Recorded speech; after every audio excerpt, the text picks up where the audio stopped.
Hey guys, in this video we'll try to solve how to fix Instagram comments not showing problem. So when you click on comments and it is taking a lot of time or it is not loading properly.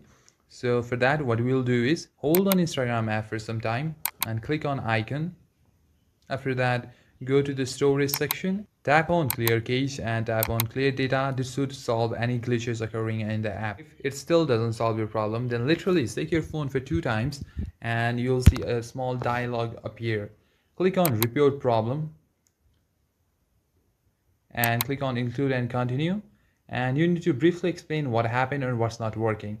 You can just type here, dear Instagram, my comment section are not loading properly, could you please look into that? Just type this and you now click on send, and this should solve your problem, as Instagram community will review your problem as soon as they see it. So that's it. Hope this method worked for you. Give it a like if it worked.